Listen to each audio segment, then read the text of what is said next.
In my previous videos, I've been using averages to build up a simple picture to ground assumptions.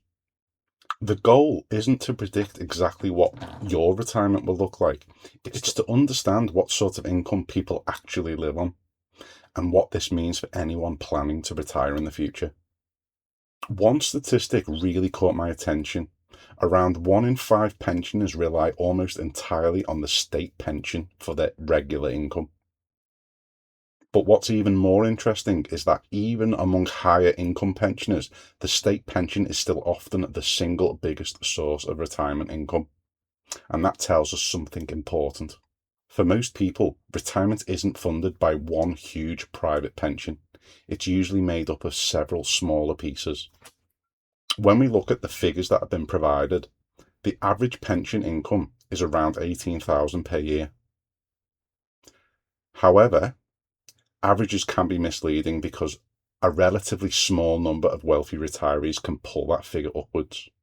So the fairer median, which represents a typical pensioner, is closer to the £16,000 per year.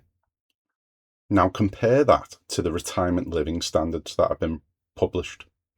Their minimum lifestyle is around 14,000 a year for a single person, while a moderate lifestyle is about 32,700.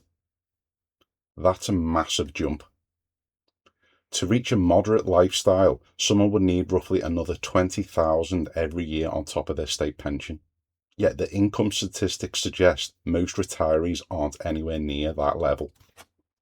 The only way the figures can make any sense is if an absolutely gigantic proportion generate additional income of between £3,000 to £10,000 a year, and that equates to living on 15 to 22,000.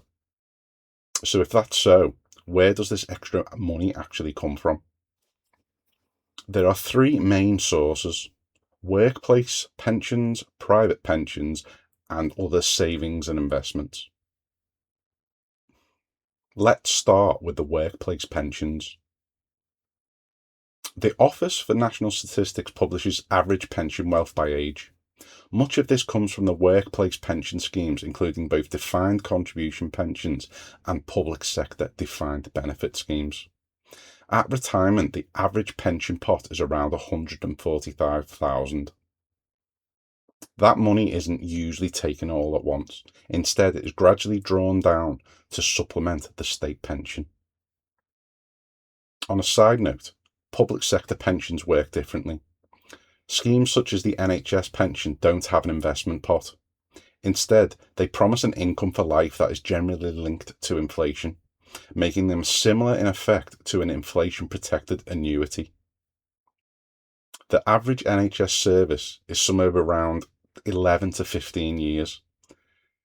Now, obviously, people who work longer careers and have higher average salary will get considerably more money.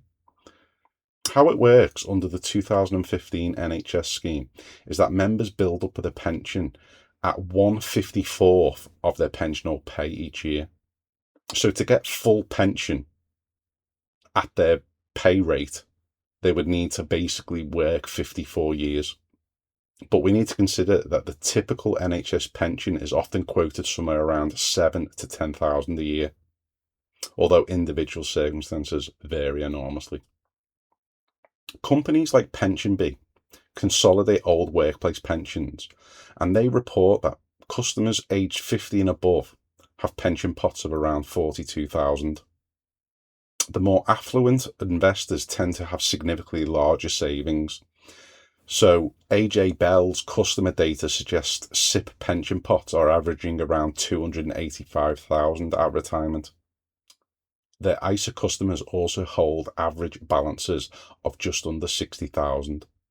Now, it's important to remember that PensionBee and AJ Bell aren't representative of the entire UK population. Their customers are generally more engaged with saving and investing than the average person. But they do give us an idea of what is possible for people who actively build wealth over time. So what can we take away from all this? A retirement income of around 20,000 per year seems like a sensible minimum target if you want to be somewhere around the middle of the pack. Adding another 10,000 a year moves you much closer to what most people would consider an above average retirement. And if you can generate another 20,000 a year, you're likely to enjoy a lifestyle that's comfortable. In a coming video, I'm going to work things backwards. We'll calculate exactly how much pension wealth you'll need to generate the extra 10 or 20,000 a year. And that's assuming that we're receiving full state pension from the age of 67. If that's something you're interested in, consider subscribing, and I'll see you on the next one.